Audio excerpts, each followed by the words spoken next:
Yes.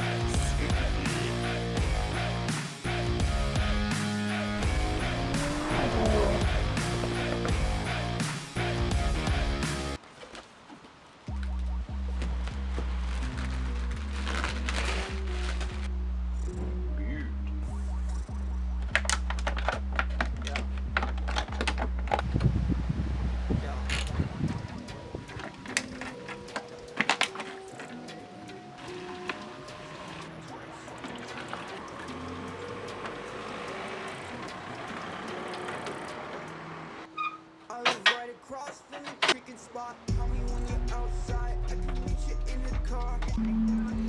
So what I done, I moved the horn.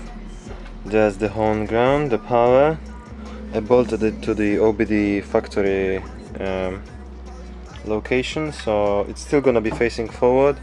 Just what it gives me, it allows me to cut the whole front end without any issues. Plus I'm gonna be using only one horn, so this wiring don't matter.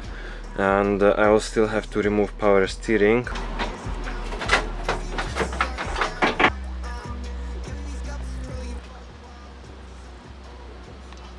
If you pay attention to this radiator, job speed one, it looks exactly the same like Tegiwa one, which is there.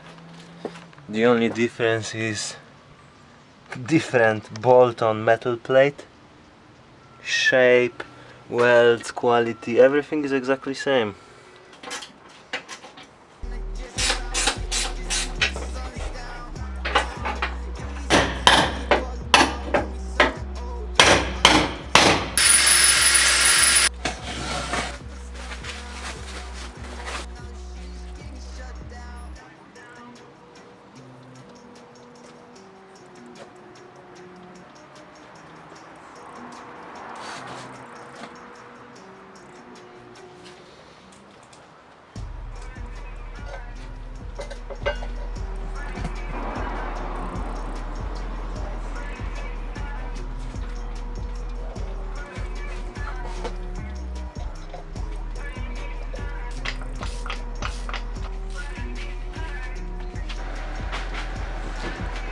So I have decided to remove the front anti-roll bar. If you see that crease, that's where the anti-roll bar mounts. So if I would install it right now with this part of the chassis like bent inwards, it would put unnecessary tension and probably cause the car to pull slightly to one side.